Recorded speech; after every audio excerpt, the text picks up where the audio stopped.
Erev Tov Rabotai, we are continuing with our Mishna Yomi Masechet Sheviit. We're up to Perek Zayin Mishnah Vav. Today's Mishnah should be Leilu Nishmat Neria ben Svetlana Aranbai Menuchato Began Eden. Amen. The Mishnah discusses the Shemitah status of 4 more plants. Havered va'kofer va'ktaf va'lotem yesh lahem Sheviit v'lidmen Sheviit. The rose, the clove, the sap of the balsam tree, and the stone pine, they have Shemitah sanctity, and the money exchanged for them has Shemitah sanctity. Why do they have Shemitah sanctity? Because the Mefarshim explain that even though the main purpose of all these items is really for the perfume, sometimes they are used to flavor food, and that suffices for them to be considered food with regard to Shemitah sanctity. And the money exchanged for them has Shemitah sanctity. The Rav adds that even though the Mishnah doesn't mention it, these plants also require bi'ul. Rabbi Shimon says, En la ketav Sheviit mipnei she'eno peri. Balsam does not have Shemitah sanctity because it's not a fruit. It's a part of the tree from which it came. The Mefarshim explain, even though the sap of the balsam sometimes is used to flavor food, Rabbi Shimon says that it's not a fruit, but only a secretion of the branch. Therefore, it has the halachic status of a branch, and branches themselves do not have Shemitah sanctity, because in order to have Shemitah sanctity, an item must be used in a way that it's destroyed at the same time that it provides benefit, like when you eat. But in the case of the branches, they're commonly used for firewood, and the benefit from the heat of firewood fire only comes after the wood already has been consumed and converted into charcoal. The Rav tells us that the halacha follows Rabbi Shimon, that the balsam does not have Shemitah sanctity. That is in Rabotai Mishnah Vav. Mishnah Zayin is going to discuss if the bi'ur is not performed with Shemitah produce when the time of the bi'ur deadline arrives, which we explained was when that species is no longer available to wild animals in the field, it becomes prohibited forever and it has to be destroyed. The Mishnah is going to discuss how this issue applies to a mixture of Shemitah produce and non-Shemitah produce. If a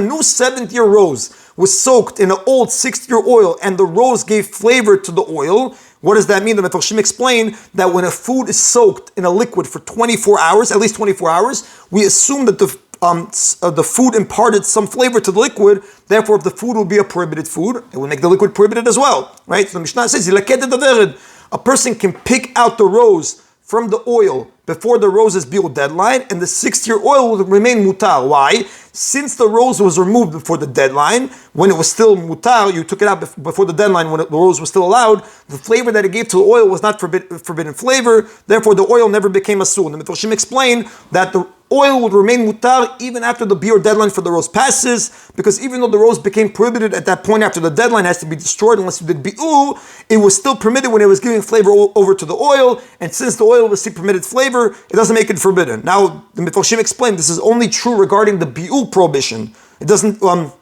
which doesn't take effect until after the bi'ur deadline, right? The law is different regarding Shemitah sanctity in the sense that it's an effect from when the produce grows or is picked. So the rose already had Shemitah sanctity when it was being soaked in the oil. Therefore, as the rose gave flavor over to the oil, it gave the Shemitah sanctity to the oil. The oil will keep the sanctity even after the rose is removed. It's a different law by the Shemitah sanctity. But if an old 7th-year rose that has passed its bi'ur deadline was soaked in new 8th-year oil and it gave flavor to it, the oil becomes subject to the laws of the bi'ur and has to be destroyed. Because in this case, the oil absorbed flavor from the rose when the rose was already asur, because the bi'ur deadline passed and you didn't do bi'ur with it. Therefore, even after you remove the rose, the oil remains asur because of the flavor, the rose's flavor that is inside the oil. The Mishnah gives another example. Charuvim chadashim shkibashan biyayin yashan, new 7th-year carobs that were soaked in old 6th-year wine until past the carob's bi'ur deadline. Vishanim bechadash, or old 7th-year carobs that already passed their bi'ur deadline were soaked in new 8th-year oil. Chayvin b'bi'ur, the wine is subject to bi'ur and has to be destroyed because in each of these cases it absorbed flavor from the carobs after the carobs were already asur. And the Mefarshim explain that. The Mefarshim explain the first of these two cases, right, in which Shemitah carobs were put in permitted wine before the carob's bi'ur deadline. That is parallel to the Mishnah's previous case where a Shemitah rose was put in permitted oil before the bi'ur's deadline, right? The Mishnah said on top that if the rose was removed from the oil before the deadline, the oil remains mutar. So the same thing would apply here. If the carobs would have been removed from the wine before the deadline, the wine would have made permitted. But the problem was that they were put already past their deadline. Therefore, they're subject to bi'ur and they have to be destroyed. This is the rule. Whatever has been given flavor by something that is already subject to bi'ul is itself subject to bi'ul only if it's min b'sheno mino, if it is a mixture of a kind and a different kind. Meaning, the item that absorbed the flavor is of a different type than the item that gave over the flavor. Like the examples we gave. A rose soaked in oil, carob soaked in wine.